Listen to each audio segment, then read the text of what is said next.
Revenue വകുപ്പിനെതിരെ പ്രതിഷേധവുമായി Devikulam MLA. Advocate A. Raja Devikulam tahsildar ഓഫീസിന് മുമ്പിൽ ഉപരോധ സമരം നടത്തി.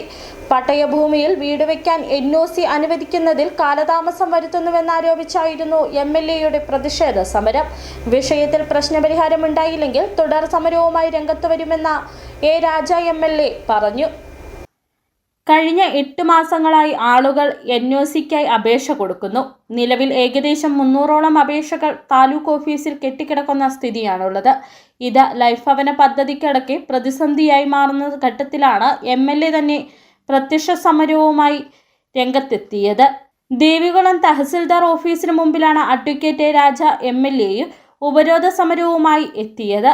പട്ടയഭൂമിയിൽ വീട് വയ്ക്കാൻ NOC അനുവദിക്കുന്നതിൽ കാലതാമസം വരുത്തുന്നുവെന്നും ഇത് സാധാരണക്കാരനെ പ്രതിസന്ധിയിലാക്കുന്നുവെന്നും വിഷയത്തിൽ പ്രശ്നപരിഹാരമുണ്ടായില്ലെങ്കിൽ തുടർ സമരവുമായി രംഗത്ത് വരുമെന്ന് എ. Raja MLA. വ്യക്തമാക്കി. സാധാരണ ഈ പട്ടയ വസ്തുവിൽ ലൈഫിൽ നിന്ന് ഈ വീട് കിട്ടിയ ആളുകളുണ്ട്. ലൈഫിൽ വീട് കിട്ടിയ ആളുകൾക്ക് ഇവിടെ കെട്ടിടം പണിയണമെന്നുണ്ടെങ്കിൽ NOC വേണമെന്നുള്ളതാണ്. അത് കൊടുക്കുന്നില്ല.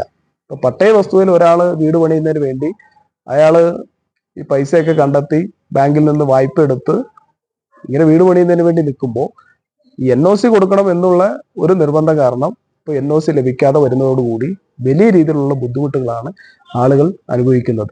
പലതവണ ഈ ശ്രദ്ധയിൽപ്പെടുത്തേണ്ടവരുടെ ശ്രദ്ധയിൽപ്പെടുത്തു.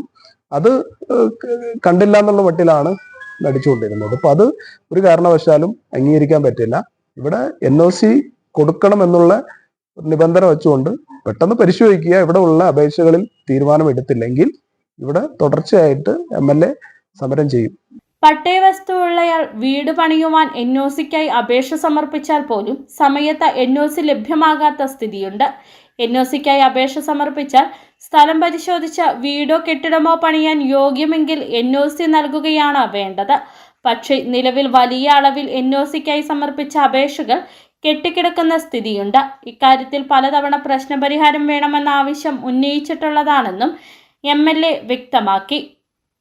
City vision, Munnar.